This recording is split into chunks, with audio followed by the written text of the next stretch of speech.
তোর কপালে জুটবে আরেকটা 6 নম্বর মহিলা অথবা বেঈমান মহিলা। তখন বুঝবা, তখন আল্লাহর ওয়াদা। এটা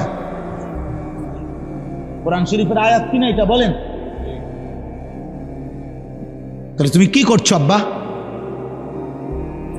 আল্লাহ ওয়াদা দিছে ব্যভিচারী পুরুষের কপালে জুটবে আরেকটা ব্যভিচারিণী নারী, মুশরিক অথবা মুশরিকা নারী। ওয়াজানিয়াতু লা ইয়ানকিহুহা ইল্লা জানিন আও মুশরিক। আল্লাহ বলছে কোন মেয়ে যদি ব্যভিচারী হয়, কোন মেয়ে যদি অসৎ হয়, কোন মেয়ে যদি চরিত্রহীন হয়, আল্লাহ ওয়াদা দিছে, তাকেও বলে দিছে তোর কপালেও স্বামী হিসাবে যেটা জুটবে ওইটা ব্যভিচারী পুরুষ অথবা মুশরিক পুরুষ।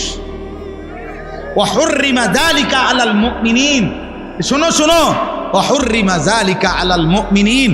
আল্লাহ বলে কোন ইমানদার পুরুষের জন্য চরিত্রহীন নারী হারাম, কোন ইমানদার নারীর জন্য চরিত্রহীন পুরুষ হারাম। হারাম হারাম হারাম, ওয়াহুররিমা হারাম করে দেওয়া হলো, হারাম করে দেওয়া। পবিত্র স্ত্রী মিলবে না রে বাপ, পবিত্র স্ত্রী মিলবে। তুমি বলবা হুজুর 3 বছর ওর সাথে আমি প্রেম করছি, বিশ্বাস করেন ও সবসময় বোরকা পরে, আমার সাথে ছাড়া আর পৃথিবীর কারোর সাথে গত 3 বছরে আমি কোনোদিন দেখি নাই কথা বলতে।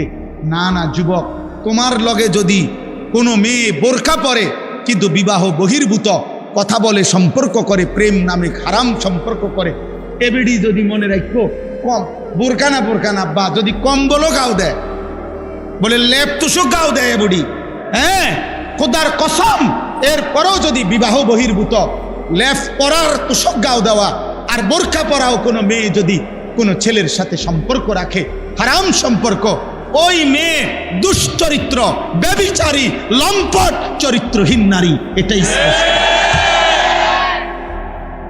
হ্যাঁ, ও 2 নম্বর বোরকাওয়ালি, ও 6 নম্বর বোরকাওয়ালি।